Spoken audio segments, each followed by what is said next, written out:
I didn't remove my breast implants through surgery because I was in pain necessarily.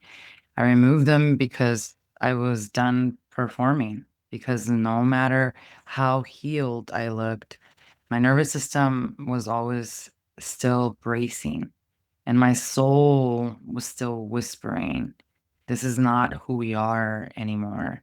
And then God was just laying out the signs that I could no longer ignore. This was the center of the labyrinth, my breast implant removal surgery. Not the beginning, but the sacred middle. The moment that everything that brought me here had to die so that I could walk back authentically as myself, the woman that my ancestors prayed for. Welcome back, Sovereign Sisters, to the Sovereign Sisterhood Movement Podcast. I am your host, Veronica Barragan, otherwise also known as Jyoti Rajikawar. I am a Kundalini yoga therapist that helps cycle breaking women like you heal generational trauma patterns that are stored in the body, mind, and spirit by rewiring the nervous system and brain using Kundalini yoga therapy and the teachings of A Course in Miracles, Christ consciousness, so that you can stop repeating inherited trauma patterns and reclaim your sacred sovereign identity. Today's Sovereign Sisterhood Movement podcast episode is very deeply personal. I'm not necessarily here to talk about beauty. I'm here to really talk about what it costs to come home to yourself. And I'm not just talking about physically and financially, I'm also referring spiritually, ancestrally. Because since 2015, I have been actually working with the Labyrinth. In 2015, in a small little town called Crestone, Colorado, was the first time that I ever encountered a labyrinth. And that's what began the fast forward movement of my spiritual awakening, my Kundalini awakening. And since then, I've learned that the labyrinth is not a maze because there's never a wrong turn. It's just basically one spiral path inward, deeper into God, into your body, into the truth of your lineage. And in April 2025, I finally reached that center. Now, I will be sharing more information about the labyrinth here at the end. But first, I want to start off by sharing my story with you, giving you all the details of this breast implant removal surgery journey, but also the 5 lessons that I learned throughout this journey because I didn't realize what a deepening of my spiritual connection to God and to my ancestors this surgery would actually create. Now, in this episode, I'm going to be sharing the truth behind my breast implant removal surgery that occurred on April 7th, 2025. And as I walk you through these 5 lessons that I learned over the past 3 months that changed my body, mind, and spirit, my leadership, my faith, and my relationship with God, and all the cycles that I've broken for my lineage and for myself, one of the things that I know to be true is that this is not just some kind of comeback story. This is my life testimony.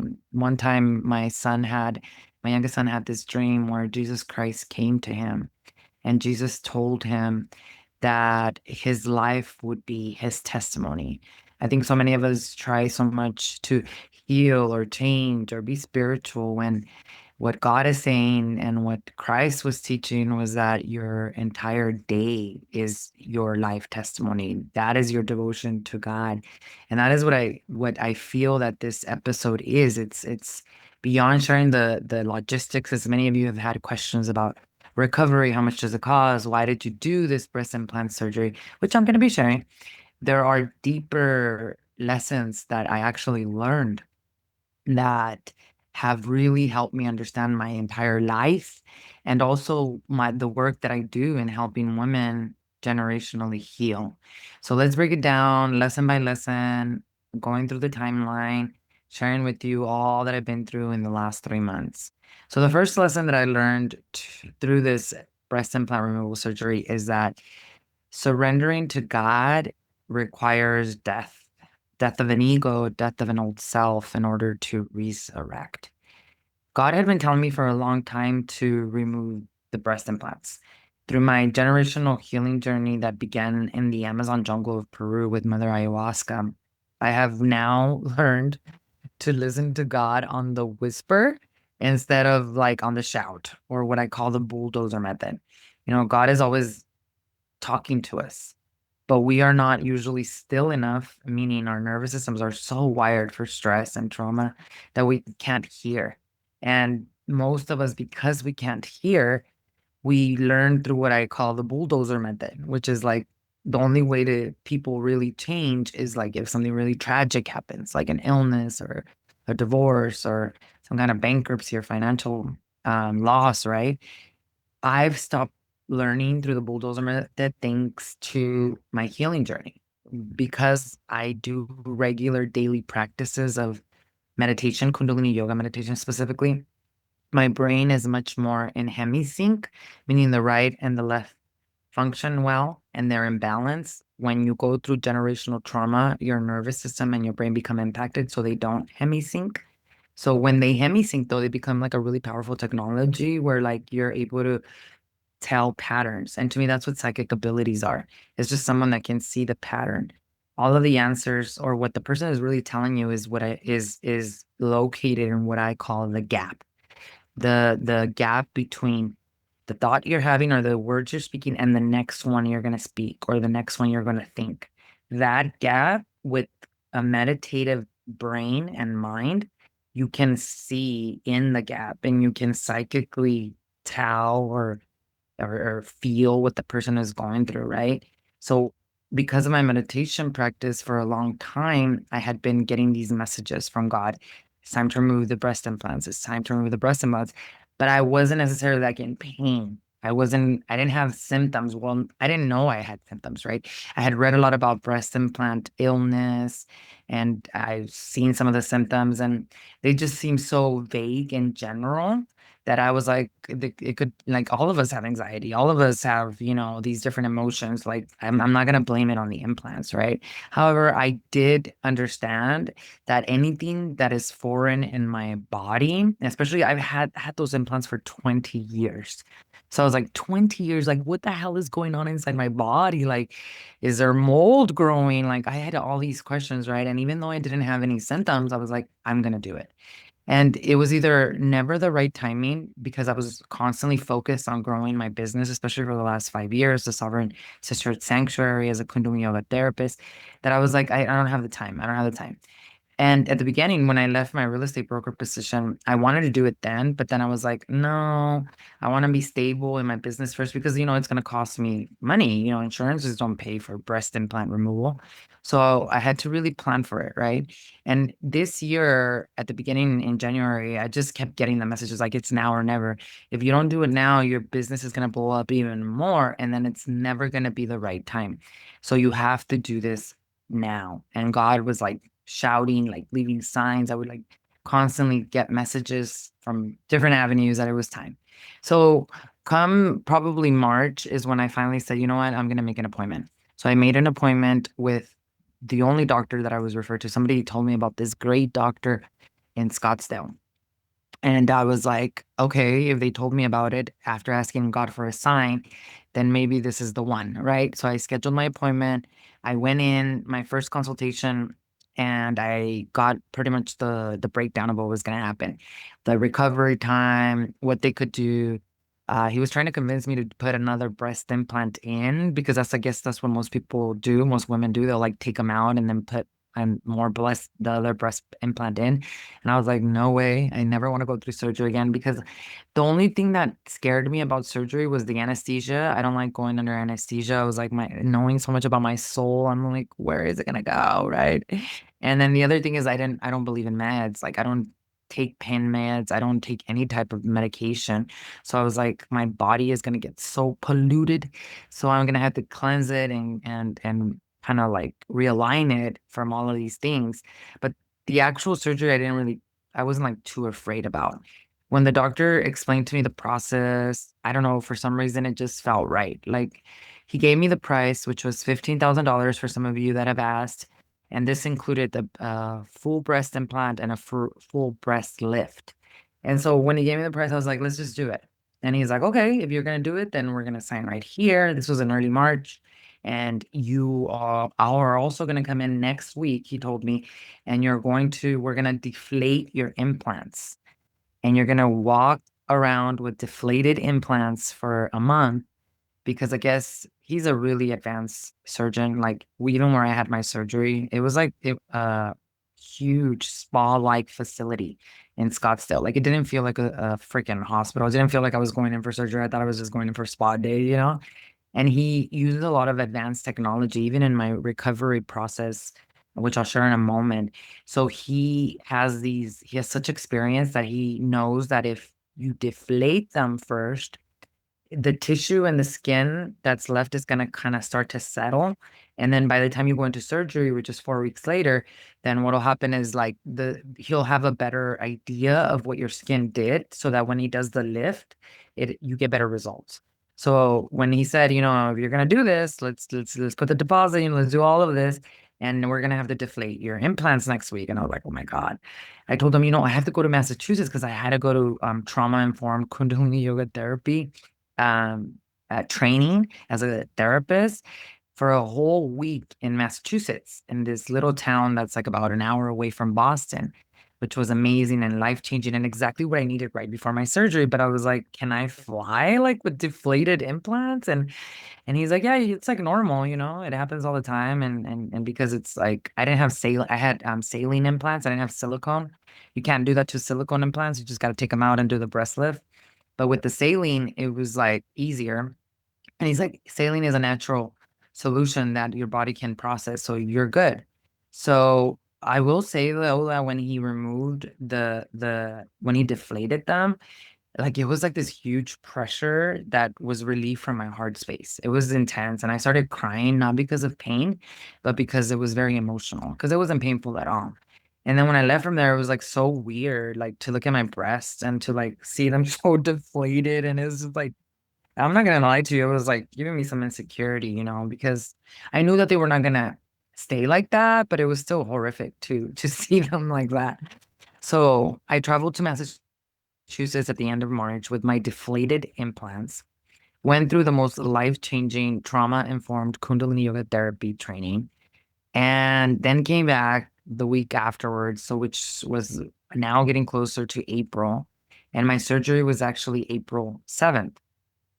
That trip to Massachusetts was such a turning point in the Labyrinth, because that's where I started to really understand that this surgery was deeper than what I thought it was, in a way that what I learned in the trauma informed classes was how to restore pain back to its source and not carry the pain for others, not because we're mean and evil, but because we realize that that other person actually can absolutely handle it, that they're just going through a dysregulated moment. So what I learned in my trauma informed Kundalini yoga therapy training is how to help someone come back into a regulated moment, especially when they go through severe disassociation or depersonalization, which is really common when you have trauma, childhood trauma, for example. Childhood trauma is the number one most common repeated generational trauma pattern that gets passed on, right? So when you go through that, like you start to create identities. There was this one woman that I saw in a video who said that she had 8 different identities that protected her from all of the abuse that basically happened to her as a child. So what happens is when you start to practice Kundalini yoga, that's why we have to be really careful. I'm going to do a whole other podcast episode, but as a therapist, like I know as a Kundalini yoga therapist, like breathing can be very activating. Like there's so many people on social media, they're like, oh, just start doing breathing techniques and all that. Well, if you're not doing them safely, and if they're too invasive at the beginning, and you're someone who has carried a lot of generational trauma patterns like of abuse or abandonment, then the breathing or even the actual Kundalini yoga meditation, right, can activate you in a way where you get triggered. There have been instances where my teacher has explained to me that women have remembered that they were great, that there was abuse that happened to them through the practices of Kundalini yoga, because these emotions are actually stored in your body. So as you start to do the therapeutic Kundalini yoga, the memories might start coming back. And then what happens when the memories come back is that people depersonalize or disassociate. which is a state of huge amounts of fear. You don't know who you are. You don't even know what room you're in, right? And I've had to deal with this with clients myself before one-on-one. And when I went to the training, it was more of like, how do we have stabilize our nervous system so much so that when this does happen, if it happens to a client, that we can hold the space to bring them back home. Because I truly do believe that a lot of the mental health problems people think they have are not mental health problems. They are nervous system dysregulation. And so we need to get them back into a regulated state so that they can clear, right? And be conscious and come back to the body. And the whole thing about that is that when I went to the training, I didn't realize that I had also been carrying a lot of pain for like my family, even I thought like I had broken cycles, so I'm good, but I was still trying to like not people please, but more than anything, like fix people and almost holding their pain, thinking that they can't handle it themselves. And I'm talking about like intimate relationships, like my husband, my sons, right? My family, my parents, but even my clients. And that is so detrimental for a therapist, a Kundalini yoga therapist, especially because we start to like carry people's pain for them. And it's truly because we're empathic, right? And we have compassion and but at the deep core, it's like almost like our ego trying to bypass our own stuff so that we hold on to other people's stuff thinking, oh, well, we're doing something amazing. So let me just continue doing that. Well, the training really taught me how not to do that and how to help someone come back into their body, how to give them back their sovereignty, how to show them that they don't necessarily need me. I'm a channel there in that moment in time and space, but I'm teaching you how to do this on your own. Like there's no middleman, there's no gatekeeper here. So after that training, when I came back, I was like, oh my God, because we practice a lot of kriyas and meditations in my training. It's not just like, oh, learning the science and the energetics and the spiritual behind trauma, right? And PTS and the 10-week protocol that we learn to help people with trauma go through these 10 weeks to clear it from their body, mind, and spirit. But I didn't realize just how much of the pain I was still carrying for others. And it's crazy because that led to the second lesson that I learned. The second lesson that I learned took me to what I call surrender. And surrendering to God is part of the rebirth. And this is the first lesson, excuse me, not the second lesson. But the first lesson having to do with surrender has everything to do with the fact that during that time I was also reading this book called Surrender Experiment by Michael Singer. And he defines surrender not as a passive submission or spiritual bypassing, but more as a radical moment to moment decision to stop resisting life as it unfolds through you and around you. So, surrender in this context actually means letting go of the personal preferences, fears, and control mechanisms of the ego mind. And the ego mind is like the identities that we create because of trauma. It's not our true self. And I was reading that book during this time when I made the decision of getting the surgery. So I was very well versed in surrendering. And I realized how much of Michael Singer's life had gone so right just because of the fact that he surrendered. He says in the book that the natural unfolding of life knows better than your mind. So when I surrendered and I said yes to this surgery and I came back from Massachusetts and I went in, I didn't realize that by saying yes to life, that miracles would occur, but also that I would also become aware of where I was still holding on to people's pain, thinking that they couldn't handle it themselves. And it's crazy because once you surrender and you say yes to what life brings, you trust that what is being orchestrated by something greater than your ego is acting from a place of love and deep listening. When you do that, you show up fully, you start to let go deeply, and you start to participate so completely in what life brings you that you no longer feel sorry for people and you see them in their wholeness and in their truth. And that was a big part of my training in Massachusetts. That when came back and I surrendered to this surgery, that I realized that the people around me were strong enough to handle whatever it was that they were going through, and that I was not being of service by holding on to all of this pain. So then came lesson number two, returning pain to the source, because I had surrendered. I trusted God. And I finally said yes to the surgery. And then the surgery came. So surgery day was April 7th.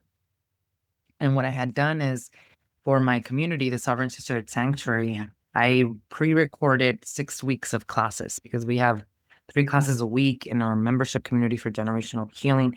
And I knew that after 6 weeks, I was not going to be able to lift my arms. I was not going to be able to basically exercise or do anything. And I literally, because I've been doing so much self-healing work and generational healing work, I said, this surgery, I'm not going to do it wrong. I've had other surgeries before with cosmetic, with the breast implant. And then the when I was 18, I had this ovarian cyst that ruptured within me, and I had another surgery then. But I never took care of myself after the surgery. I was always like going back to the gym as soon as possible, not listening to my doctors, like, and I said, I'm not doing that anymore. A big part of the generational healing journey and healing yourself is that you have self-worth. So I said, for 6 weeks, I'm gonna listen, I'm gonna rest, I'm not gonna exercise. So I pre-recorded all of my classes. And the cost of all of that felt very high, financially, emotionally, spiritually. But because I was so ready and because I had surrendered, everything fell into place. Like, not only the right doctor, the right people, the right timing, but it was just like there couldn't have been a better time for me to actually do this, because prior to this, I didn't trust fully. There was a lot of fear that came with this. I'm 44 this year. I forget sometimes. But, I've never had a mammogram, and I don't believe in mammograms. Like, there are so many people out there, women out there, that continue to get mammograms, and that's what actually ends up causing the illness, the C word. Like, you're going into radiation, like, unless there's like a huge problem or you feel something there, like, you shouldn't be getting mammograms all the time. And there's actually a thing where if you have like thick tissue, and who doesn't in their 40s, right, in the breast, they tell you, oh, you're a candidate for coming and get a mammogram every like 3 to 6 months. You should get one because you're high risk. Like, that's what's gonna cause the C word. It's not the freaking fact that you're high risk. So I was freaking out. I'm not gonna lie to you about the mammogram, because I was like, I don't know what they're gonna find. What if I do have something? So I had to really, really trust God in the entire process. But once I got through the mammogram, I was like ready, completely ready. And because I had surrendered, something happened that I didn't know was going to happen. And that's when the pain I had cared for others finally began to return to them. And the way that occurred, it's so interesting, because the matriarch, a mother in a home, holds it together for the family. The man physically protects the woman, right? But spiritually, the woman protects the man. And when a woman surrenders, I mean, there's always so many risks with surgery and all these things, right? So my husband couldn't voice it, but he was worried because, now I wasn't at my best. I was literally at a surgery. Like, he had to take care of me for a couple of days only, because it wasn't that bad, honestly, to be honest with you. And my sons too, like, they just were worried, anything, they tell you all the bad things that could happen in surgery. So I think they were freaking out, and all of that caused like a lot of stress on them, that when they did see me like out of the operation room, it was like a big shock to them, where it created a lot of like anxiety even within them. And when they were even having dreams and like just a lot of different crazy shit that was happening. And the reason that this happens is because when you return pain to others because you know that they can handle it, it's like the final a spiral inward that I took into the labyrinth.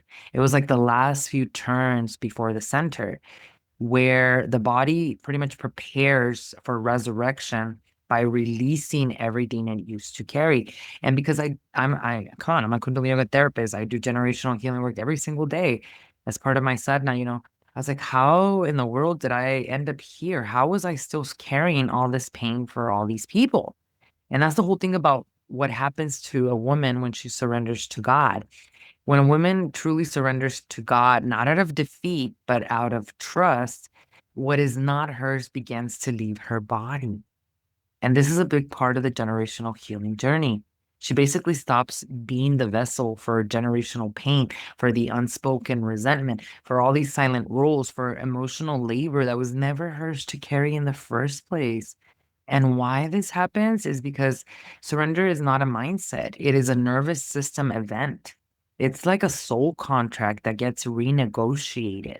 When you surrender to God, and that book helped me so much understand this, your body no longer clenches around survival. And that's what we do when we have patterns of generational trauma. What we inherit are the coping mechanisms of survival that our ancestors went through. Survival of maybe food, that's obvious, right? But just survival of the abuse that they went through, right? When you surrender to God, your heart stops bracing for everyone else's emotions. And I definitely had gotten better about that, but I didn't know that I was still doing it. It was almost like unconscious. Your energetic field, which is our aura, it returns to its rightful, strong shape because your aura actually is comprised of your thoughts, your feelings, and emotions. And when you surrender to God, it's like the state of like, I trust and I have the faith of a mustard seed that's so strong that it just gives you vitality. It gives you energy. And then the protective pattern actually collapses. And then the truth begins to flow again. And it opens a pathway for pain to return to its origin because you're not going to heal someone by carrying their pain. Not only are you not going to heal them, but then it's going to create a huge impact on you, a negative impact on you. That's why, like doctors, I don't know if you knew, but surgeons, they have the highest unaliving rate. Crazy, huh? To think they're saving people's life all the time. Well, that's precisely it. A lot of them carry a lot of guilt and they carry a lot of worry because, like, maybe one client didn't make it, right? And now they feel responsible for that. So then the part of the brain that handles compassion, it's called the prefrontal cortex. It detaches itself from the brain. So then that's why it feels like doctors don't have like any emotions, that they're kind of like robotic. It's not the choice. It's the fact that they've seen so many tragic things that they literally have what is known as compassion fatigue. And that's what this was all about. It's the best way to heal someone is not carrying their pain. It's basically seeing the Christ and the potential in them. But when you don't do that for yourself, you carry it for others because you bypass that. It's easier to grab a project and save your sons or save your daughters or save your husband or save your, help your parents, whatever that is, than it is to deal with what really is going on here. And I coach and I train and I mentor around that. So I was like, how in the heck was I still holding on to their pain? But because it all collapsed and I had to surrender, it all showed up in the way that I lived my life. Because what ultimately started to happen is that we have to understand that through trauma, we as women become more empathic containers holding what others cannot feel. That's also why women have higher immune disease rates because unconsciously the woman takes on all of the pain or problems of the man, even if she doesn't want to. The body feels that, like it's just part of it, which is why we women need to take really good care of ourselves. It also becomes a subconscious loyalty contract. If I hold this pain for others, they won't have to break it. Like it almost feels like you're doing something good, right? Jesus Christ didn't hold anyone's pain. The reason why he was able to heal immediately is because he saw the Christ in that person. And he didn't heal everyone because there were some people that were not ready to accept the Christ within them. So the work becomes accepting the Christ within me so that I could surrender, trust God. And so that all those around me can realize, hey, not only do I got this, what I've been through, but if she can do it and accept the Christ in her, I can do it too. And so that's where my soul was saying, hey, this is not mine. And the body then believes it and knows it. And then the pain literally starts going back. And they can sense it and feel it too. You'll notice when you do this, because it's something that's more like a ritual, the person will become way more anxious. You would think, they would come out and ask you for help or whatever, but the person gets really irritated. And it's not punishing. You're not punishing them. It's divine order. And you have to trust the process that they can handle it. And you have to hold your ground and continue to see that person in the Christ. What was happening is basically like a physiological resurrection, where my experience was not just metaphorical, it was literally biological. Remember, I told you when they deflated my implants, my chest felt like it opened. The fascia, which keeps memory of our ancestors and experiences and everything, that softens. So it allows more flow. The diaphragm, which holds trauma, as well as the psoas. This is a muscle up here in your pelvis area that contracted that first time you had grief. And because it contracted. It does this unconsciously for the rest of your life. That's why it is said that the body keeps score of trauma. So what happened was, as my chest started to open, the fascia softened, the diaphragm, there was more flow there. In the pelvis and in the psoas, there was more flow because I was in a state of, I trust you, God. Regardless of what is happening here, I trust you. Most of us cannot surrender because our nervous systems are so pre-wired with trauma and with adrenaline and cortisol. But because my meditation practice led to the surrender, that's where stuff started to be released, where I didn't have to hold it for everyone anymore, where my identity realigned, no longer shaped by sacrifice or even being a martyr. Because that's one of the things that I really do believe in our lineages, especially coming from Mexico. Grandma went through so much on my mom's side, tragedy after tragedy, death after death, that she truly became like a martyr because she could not understand why God was doing this to her when God never punishes us, never in our lives. We punish ourselves and we don't call on God for help. I think people, especially in the 1930s and 40s, if they are so religious, why don't they truly invite God into the most horrific things of their lives? It's almost like we've been programmed through religion to feel guilty or to feel not worthy of God's love. And we kind of just accept that God is like this punisher, a father who sits on a chair and judges us left and right. And I knew that that wasn't the truth. Thank God, thanks to A Course in Miracles, spiritual psychotherapy, and the teachings of Christ. So what happened was like my identity realigned, and this was like my resurrection, and it wasn't in theory, it was actually happening also in my body. And it only happens through surrender, because as long as the mind tries to manage healing, it's going to still protect the pain. It's crazy, but we become addicted to our identities of pain and to the pain of others. But when you surrender, you stop managing pain, you let God reassign it, and that's why everything fell into place after, that surgery. It's not because I forced healing, it was because I stopped blocking what had already been waiting to happen. So then I went into like this 6 weeks of rest, right? During the 6 weeks, I did use my Kundalini yoga mantras. My Kundalini yoga mantras, especially Rama Dasa, because like I said to you all, I'm so against pain meds, especially. It's so sad that there are young people, older people that go into the doctor, they take the pen meds, and then they become addicted. And I just was not even going to try any of that stuff. And, I didn't know what to expect as it relates to pain. But when I got home, it wasn't that bad. Like the first 2 days, it was kind of sore, but the first 2 days I did take Tylenol and I took ibuprofen. And then after the first 2 days, I stopped taking them, and I mostly did like edibles, THC edibles. Those helped me so much because not only did it relax me, kind of gave me euphoria too. And then it also like gave me my appetite back, and I was able to really just like be chill all day. So that was amazing. But the Kundalini yoga meditations, I didn't start meditating again, only lying down or not like formally sitting down until like probably like the first week and a half. But the first week, right out of surgery, I had the Ramadasa, that's a Kundalini yoga mantra, playing in the background. I gave myself Reiki even before surgery, now that I remember too. And then afterwards, and that mantra is actually to relieve pain.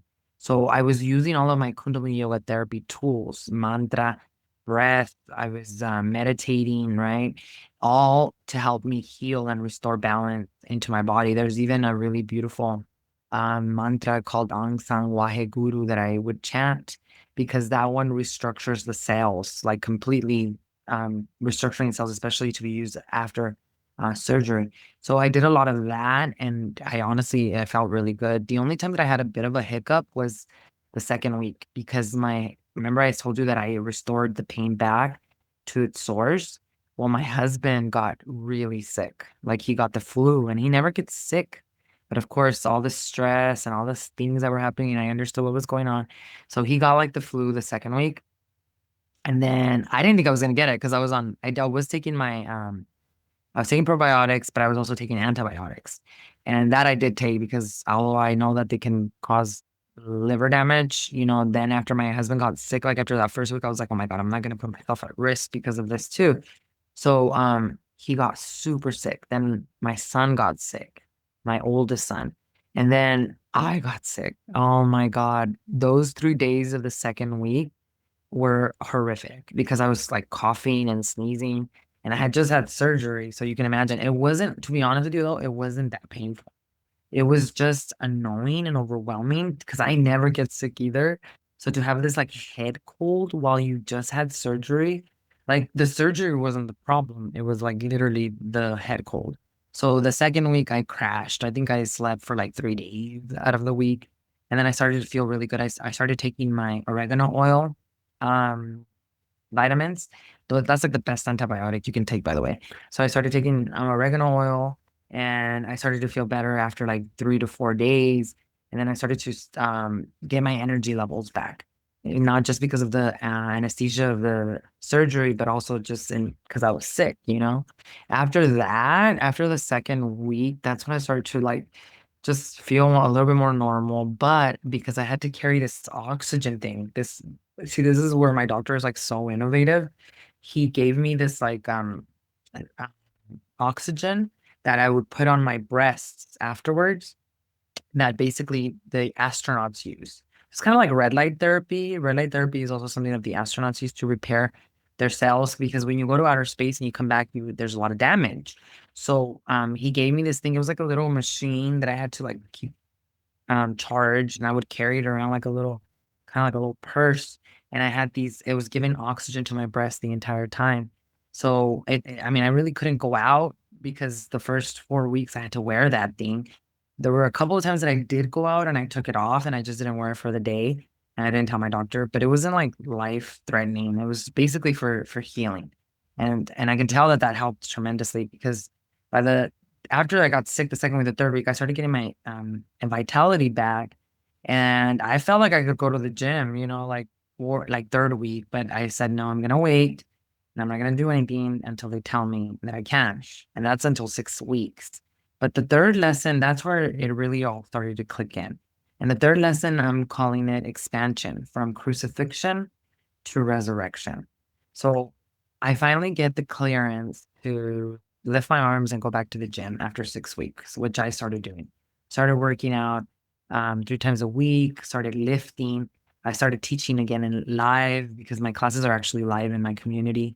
I started to lift my hands again. I started to lead again, right? I would often give my community updates about the recovery. They're amazing, and I know that their prayers were a huge part of my healing journey. They understood what I was moving through. Every Monday morning and Saturday, I would still show up. I didn't cancel those at all. We have a Monday morning Saturday, and I would give the energy update. And it was crazy because a lot of the stuff that I was going through, it was like they were going through it too in a parallel universe in their own way. So I went back to doing my full-time, gig, and just not on social media though, because I took a 3 month break, a complete 3 month break off of social media. It was amazing because during the first 6 weeks, it was more like just rest. Then from like 6 weeks to the next 6 weeks, it was kind of just like, okay, get back into your rhythm. Let's start brainstorming. Let's really just get clear on our movement of the Sovereign Sisterhood, and like let's plan for a launch. And then the following 6 weeks, my sister came. She came into town, who lives in Virginia. If you know me, you know that I'm very, very close to my sisters. And it was very sad when she had to move to Virginia because her husband is in the Air Force. So she came to Arizona for a month.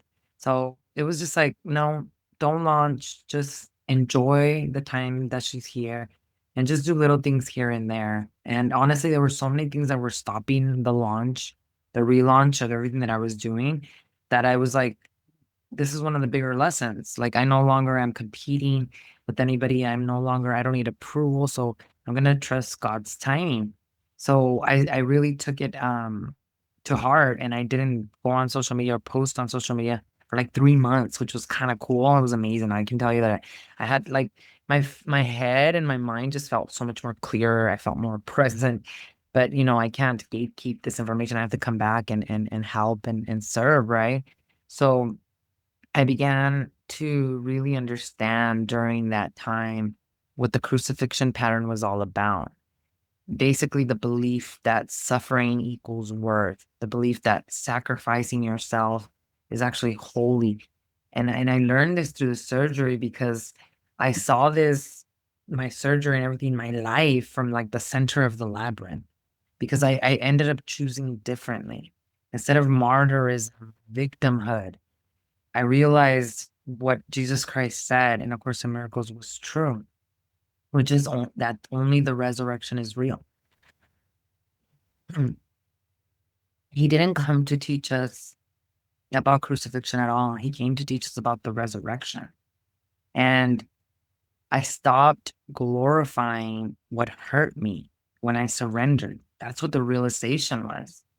When I chose to rise, this was the outward spiral. And that's what Jesus Christ was teaching us. I'm not here to teach you how to be a victim. I was never a victim. Even in my last moment, I trust in my last breath, because it wasn't his last moment. As you know, we are still speaking about him. But in his last breath, he still trusted God. That's surrender, because he didn't glorify the identity of pain. And how many times do we do that to ourselves? How many times do we become so addicted unconsciously to that story of what happened to us instead of rising? That's what's crazy. In A Course in Miracles, Jesus Christ teaches that only the resurrection is real. The message of the crucifixion is perfectly clear. Teach only love, for that is what you are.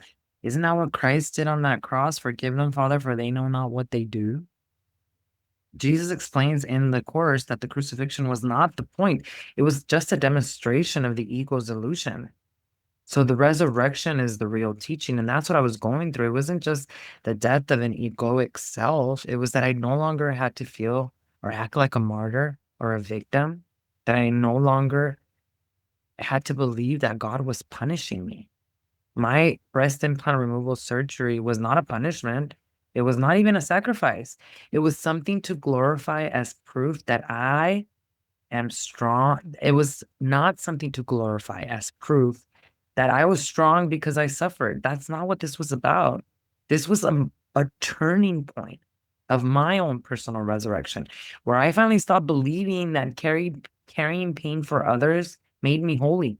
And I stopped glorifying martyrdom as leadership, where I stopped performing a distorted identity of worth through suffering. And that's the spiral that I was describing. This was the outward spiral, the moment where I finally turned in the labyrinth, not to escape, but to finally live. That's what the Course and Jesus Christ calls accepting the atonement, correction of false beliefs, where I finally stopped identifying with the body as a symbol of guilt or sacrifice, where I accepted my role not as a savior through suffering, because Jesus Christ didn't teach us that, but a demonstrator of God's love through healing. That's what Christ taught us. So what really happened here is I embodied the surrender. I embodied my faith.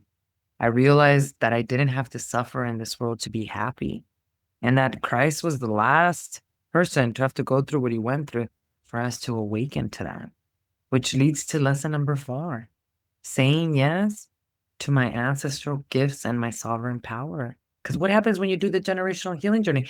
Your ancestors didn't just give you trauma, as bad as you might think your lineages. There was a lot of abuse, depression, abandonment, addiction, you call it, right? All these dark demonic forces. But maybe even beyond all of that, there are powers and gifts that your ancestors are wanting to give to you. And that's where these deeper truths started to percolate in my mind, especially in June. Because remember, I still kept teaching in my community, the Sovereign Sisterhood Sanctuary. And in my community, we practice a specific meditation. We change it up every month based on our theme. And it's crazy because we were working on themes each of the 3 months that really resonated with what I was moving through energetically. Like right now, we're working on our inner child and the aura. We were working on the neutral mind, especially in June where I needed it the most. The neutral mind is not reactive. The neutral mind is what a yogi is, someone who leaves a place better. The neutral mind is listening to God and responding, right? And it's crazy because during that month of June, we were practicing also this meditation or psychic abilities. Again, psychic abilities is just the left and right part of your brain coming into hemisync. And you do that through meditation. There was somebody who said, like I said, that after 3 years of Kundalini yoga meditation, your brain comes into hemisync, which is why it became very dangerous to the matrix and to, the people, the 1% who controls all of this, because psychic abilities are the ability to recognize that pattern, right? So when I was doing this meditation, it was crazy because I was going into the deeper aspects of the consciousness of healing. And that month, I remember my son had a dream too, that he, like, there was a demon in my mom's house and he cut the neck off and slayed the demon, and he was going through like major spiritual awakening himself. So when all of this was happening, I started to fast. I was like praying. I was like, what's going on here? I was realizing that the more that I stepped into my ancestral power, the more that, like, these challenging things would happen, this darkness. It's almost like after the surgery, like I should have been expected to kind of like be weaker, or not come out with so much excitement to share my message with the world anymore. And because it was the complete opposite, because I had surrendered, I trusted God. Like, I was like slowly healing beyond my body, like my confidence, any self-doubt, and really becoming conscious and aware of all of the incredible gifts my ancestors also had left me. And that's what they don't want you to do. That's why generational healing is so, like, they're so against it, the 1%, right? Because you're like a virus to the computer system. If you step out of the norm, if your ancestors, all they've ever told is stories of grief, of pain, of murder, of abuse, of addiction, then all of a sudden you start to change that narrative and you heal yourself, like you become a threat to the system. It's like African American community. They were never allowed to create music about empowerment. They were always told, or they're put as plants in the music industry to rap about violence and all this other stuff. Why? Because that's the narrative that they want those ancestors to stay in. So it was crazy because I was becoming very psychic in the brain with that meditation, and I could see all of these darker energies, not just from within me, but from the outer world, trying to prevent me really understanding and embodying the gifts that my ancestors had left me. In fact, the deeper that I got into, like, the labyrinth, the deeper that, like, it felt like opposing forces were trying to stop me. I mean, for a while, I think it was like the last 2 to 3 weeks, I was trying to relaunch, and there was so many things that happened, including like 1 week. I remember my son's truck got completely blown up, and they still don't know what happened there. Like, I'm telling you, crazy shit was happening left and right. Why? Because I was finally ready to birth. I was finally ready to show up authentically as me. I was deep into the labyrinth. And the more that I saw that every ancestral gift that had been delayed, the more that I actually saw these threats as ammunition. Almost like they gave me like this vitality, like instead of being afraid, all these challenges that were happening in my life, I was like, let's do this, let's do this. And I kept walking and I kept walking, because the way to the center was not to avoid my power, it was to use it with reverence. And that Kundalini yoga meditation for psychic abilities was instrumental to this part of the healing journey. Because for many first generational healing women, especially daughters of silence, survival, and ancestral rupture, the body becomes like a battleground. That's why you don't feel safe in your body. You always feel anxious. A war between assimilation and remembrance, a war between who we were taught to be and who we truly are. And the implants weren't vanity, they were the physical expression of a generational wound, the belief that my natural body was not enough, that I had to modify myself to be accepted, that beauty was not safety, and that to survive, I had to conform. That's ancestral amnesia. That's the inherited pattern of rejecting my roots in order to be palatable. So this was the turning point where the removal was like the reclamation, because removing my implants was not just like a surgery, it was an act of ancestral restoration, where I no longer said no. I didn't just say no to foreign objects in my chest. I said yes to the body my ancestors pray would carry their strength forward. I said yes to the power that was stored in my bones and my breath and my hips and my voice. I said yes to the right to no longer apologize for my medicine. And that was the moment that I stopped hiding shame for being too much or too intense. And that I started to actually hold my power, my true sovereign power. And this is what Jesus would say, it's the release of a false identity of the ego. By removing the implants, it's almost like I released the lie that I had to shapeshift to be loved.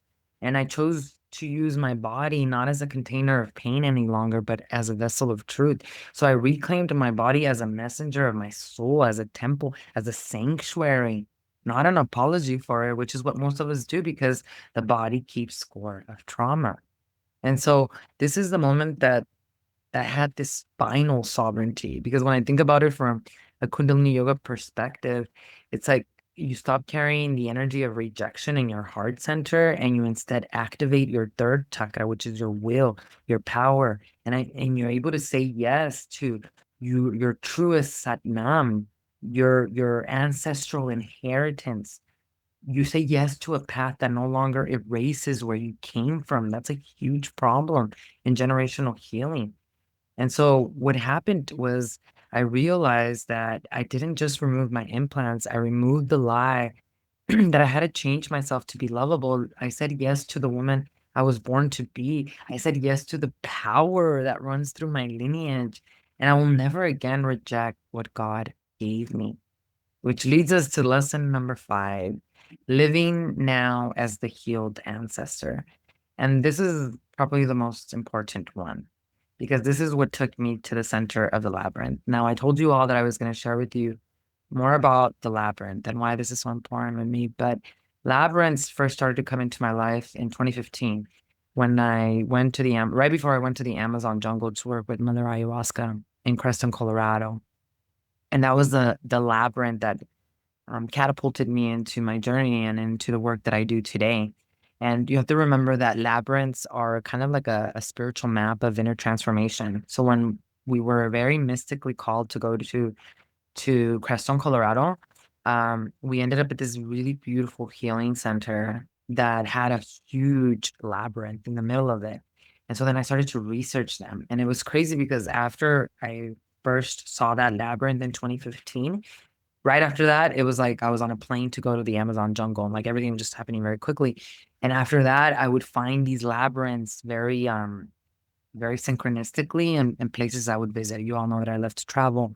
I love to go on pilgrimages, but I would find them everywhere I went. So it was kind of like these were like puzzle pieces. Every time I saw a labyrinth, it was like an upgrade of my consciousness because I would walk them. And the reason I would walk them is because you have to remember a labyrinth is not a maze. It's a maze is more confusing, right? And a labyrinth is designed to clarify you. Unlike a maze, which has a lot of dead ends and all these crazy false turns, the labyrinth has one path, one out, one in. There's no tricks, there's no deception. But to walk it is to walk the spiral of the soul. That I will tell you.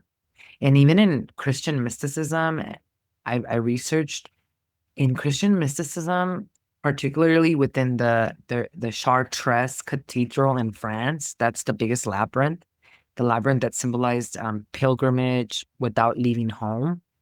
What they knew, the Christians back then, is that during times of war or even poverty, the believers they couldn't go to Jerusalem. So they would walk the labyrinth as like a symbolic journey to the center of God. And the center of the labyrinth actually represented like the holy of the holiest, the heart of God, the resurrected self, no longer separate from God, from truth. It was like a living ritual of inner crucifixion and of inner resurrection. And there are 3 stages to the labyrinth. There's the inward path, which you would call like releasing purgation, where you're shedding old identities. You feel the discomfort of letting the ego go. You begin to slow down and listen. Then there's like the center, which is the illumination, the receiving. This is your encounter with God, with your true self, with your Saiban, Satnam. You feel stillness, there's clarity. You might even feel grief because you're releasing there at the center. And you remember what is holy and unbreakable in you. And then the third stage is the outward path, which is where I'm at right now, where you're returning. That's the union. You walk back, but you're no longer the same. You carry light, not burden. You return to the world, not to fix it, but to live from truth, to make your life your testimony. And this is very relatable to generational healing because every turn of the labyrinth is like a generational pattern coming up to be unseen. And the spiral path mirrors all these ancestral cycles that are being broken. So as you walk inward, you release the roles, the guilt, the silence, which is something that I've been doing since 2015. When you reach to the center, then you receive your true identity. And it's not what the world told you, but who you've always been. Remember, when we go through generational trauma patterns, we create all these crazy identities. So getting to the center of the labyrinth is healing, mean you no longer operate out of all these false identities. And then when you walk back out, you're not escaping the world or your lineage. You're actually redeeming it. You're saying yes to the fact that there are also a lot of ancestral powers. In fact, so many of our ancestors actually struggled with the fact that they were psychic, they were healers, and they had a witch's wound where they couldn't live to be authentically themselves because of persecution, because they would be called a witch or all these different things. And those are extremes, but many of our ancestors went through these same horrific experiences where they were not able to redeem their powers. That's why they truly suffered. So my breast implant removal was like a labyrinth walk, where the surgery was like the final inward spiral, the surrender. The center was the moment that I finally said, I remember who I am. Now I walk back into the world, not as the one who carried the pain, but as the one who returned it to the source and rose in power. The center of the labyrinth is definitely not the end.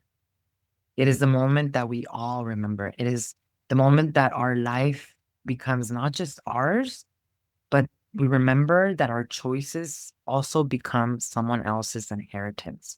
When we heal ourselves, we heal 7 generations before and after us. And now I know what it means to live in my heart.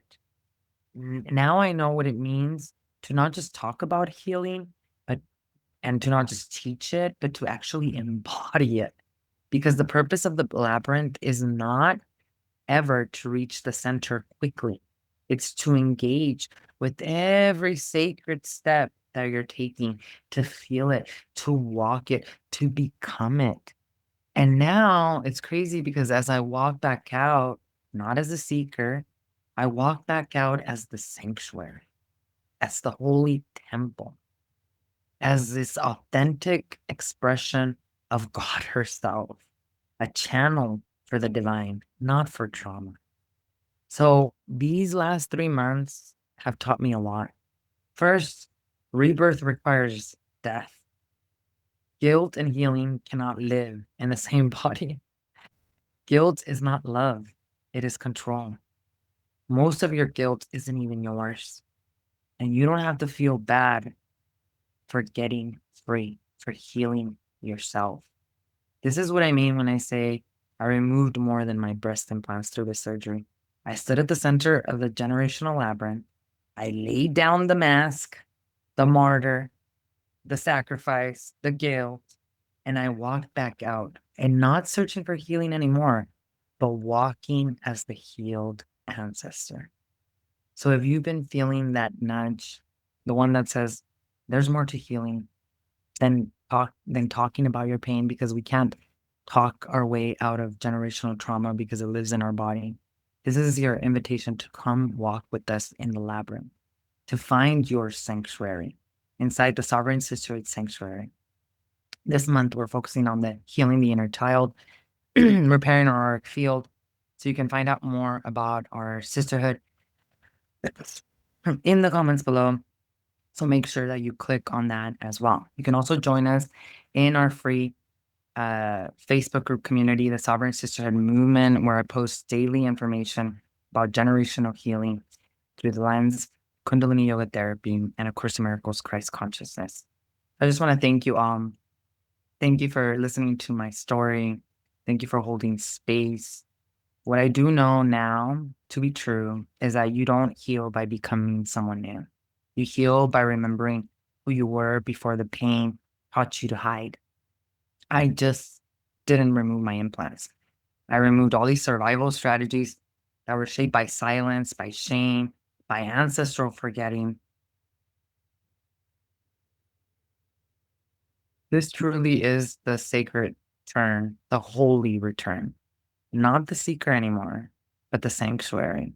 And if you're ready to stop circling the wound and start walking the way forward for yourself and 7 generations before and after you, then I'll meet you at the gate of the Sovereign Sisterhood Sanctuary. We rise as the healed ancestors now, for the ones before us who couldn't, and the ones after us who won't have to. Thank you once again for listening to my story. Thank you for holding space, not just for truth, but also for a version that is unpolished and that is very, very sacred to me. We're not healing alone anymore. We're remembering together. Thank you for being part of this movement. If you would be so kind, please hit that like, share, and subscribe. And of course, I will see you inside of our sanctuary sisterhood. Sat, beautiful sovereign sisters.